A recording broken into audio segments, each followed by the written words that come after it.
లాజరుని దేవుడు ఉదాహరణగా తీసుకున్నాడు ఈ పునరుత్థానం అనే సంఘటన చెప్పడానికి. మరియా, మార్తా, లాజరు ముగ్గురు కూడా చిన్న కుటుంబం, చాలా పేద కుటుంబం. ఆ కుటుంబాన్ని ఎప్పుడు కూడా దేవుడు దర్శిస్తూ ఉండేవాడు. దేవుడు పేదలకే సువార్త ప్రకటించడానికి వచ్చింది, ధనవంతులకు ప్రకటించడానికి వీల్లేదు. ఎందుకంటే వాళ్ళు వినరు, దేవుని మాట వినరు, దేవుడిని లెక్క చేయరు, దేవుడిని అంగీకరించరు. అందుకని ధనవంతుల దగ్గరికి పోరు, పేదల దగ్గరికే దేవుడు వస్తాడు. పిల్లారా, దేవునికి స్తోత్రం, హల్లెలూయా, ప్రైజ్ ది లార్డ్. మరి మరియా, మార్తా, లాజరు కుటుంబంలో ఒక రోజున లాజరు చనిపోతాడు, సమాధి చేయబడతాడు. అప్పుడు వాళ్ళ దగ్గర యేసుప్రభువు లేరు.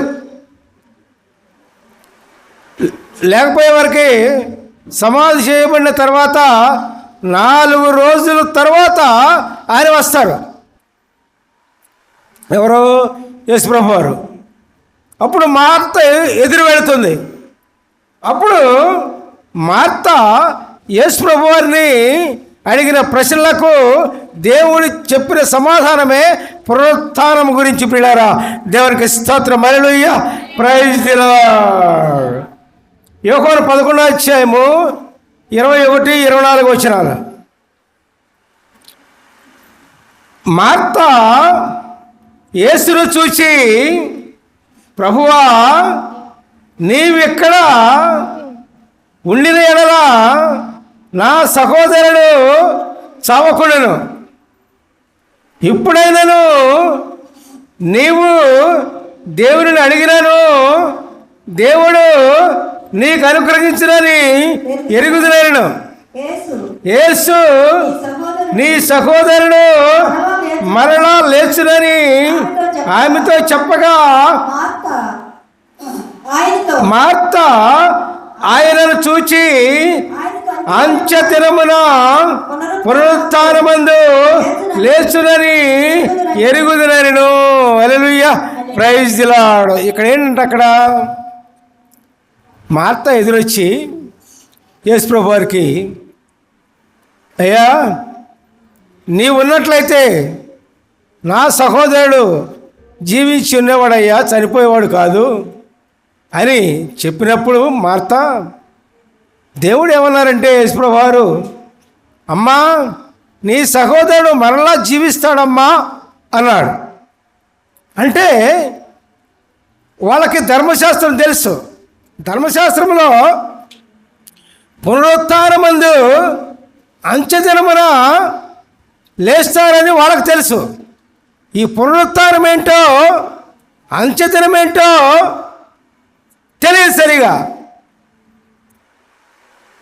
మరి అటువంటప్పుడు యేసుప్రభువు వారు ఇంక ఏమని వివరిస్తూ ఉన్నారంటే, పిల్లారా, యోహాను 11వ అధ్యాయము 25, 26 వచనాలు.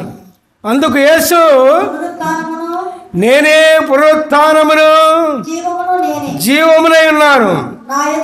నా యందు విశ్వాసముంచువాడు చనిపోయినను బ్రతుకును. బ్రతికి నా యందు విశ్వాసముంచువాడు ప్రతి వాడు ఎన్నటికి చనిపోడు.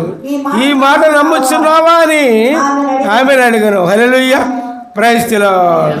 ఏమన్నారు ఇక్కడ పునరుత్థానం గురించి 2 అర్థాలు ఉన్నాయి. ఏంటది? నేనే పునరుత్థానమును జీవమునై ఉన్నాను. నా యందు విశ్వాసం ఉంచువాడు చనిపోయినను బ్రతుకును. బ్రతికి నా యందు విశ్వాసం ఉంచువాడు ఎన్నటికి చనిపోడు.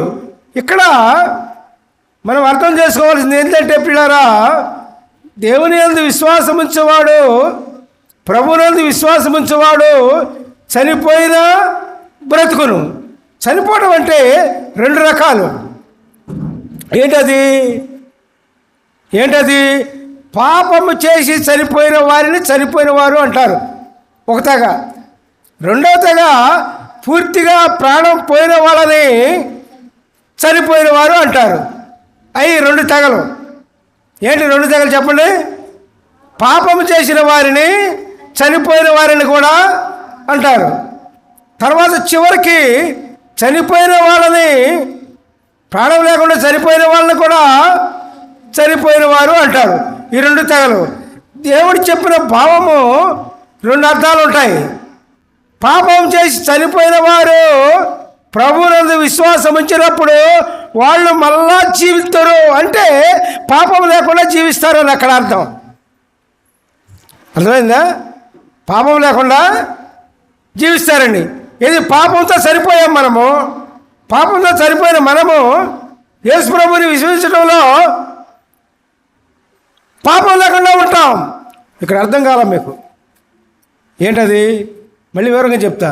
ఏంటంటే పాపం చేసే వాళ్ళని చనిపోయిన వాళ్ళు అంటాం.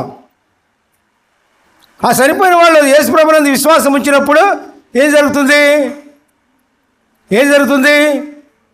మనము బ్రతుకుతాం. బ్రతికామంటే పాపం లేని వాళ్ళుగా ఉంటాం. పాపం లేని వాళ్ళుగా ఉన్నప్పుడు ఇంకా దేవుణ్ణి విశ్వాసముతో మనము జీవించినప్పుడు ఏం జరుగుతుంది? ఇంకా చనిపోం, అంటే పాపంలో పడం. హల్లెలూయా, ప్రైజ్ ది లార్డ్. అర్థమైందా? ఇంత వివరంగా ఎవడో చెప్పండి నీకు. అర్థమైందండి? అర్థమైన చేతుల పైకి ఎత్తండి. దేవునికి స్తోత్రం. Hallelujah, praise the lord. అది పునరుత్థానం అంటారు. 2వ పునరుత్థానం ఏంటి? ఇక్కడ పూర్తిగా చనిపోయిన తర్వాత మరలా తిరిగి లేస్తాం. దేవుడి సమయం సమీపించినప్పుడు తిరిగి లేస్తాం, సజీవులుగా మారుతాం. అప్పుడు దేవుని దగ్గరికి వెళ్ళి నివసిస్తాం. అది 2వ పునరుత్థానం.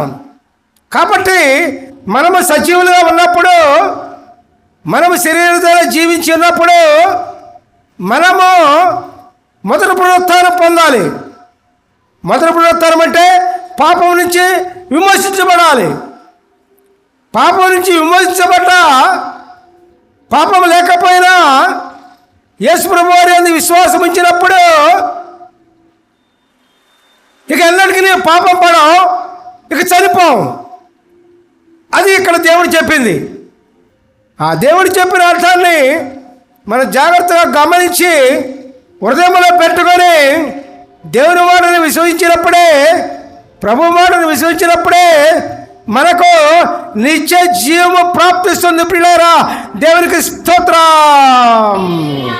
హల్లెలూయా, praise the Lord, praise the Lord. ఆ మాటే ఇక్కడ మార్తను యేసు ప్రభువారు నీవు నమ్ముచున్నావా అంటున్నారు. మరి మీరు నమ్ముతున్నారా? చెప్పండి. మీరు నమ్ముతున్నారా? మీరు నమ్మారా? కుయ్యలేదు, కయ్యలేదు, కొయ్యలేదు, ఏది లేదు. నమ్మారా? నోరు చెప్పండి. దేవునికి స్తోత్రం చేయండి. Hallelujah, praise the Lord, praise the Lord. కాబట్టి ప్రియులారా, మరి అప్పుడు మార్త అంది ఏమని? యోహాను 11:27 ఏమనంటే, యోహాను 11:27 ఆమె అవును ప్రభువా, నీవు లోకమునకు రావలసిన దేవుని కుమారుడు అయిన క్రీస్తు అని నమ్ముచున్నానని ఆయనతో చెప్పాను. Hallelujah, praise the Lord, praise the Lord. చూసారండి, మార్తకి దేవుని మీద ఉన్న విశ్వాసం ఎంత గొప్పగా స్థిరపరిచారో దేవుడు, ఎంత గొప్పగా బలపరిచారో దేవుడు. మరి చూశారండి.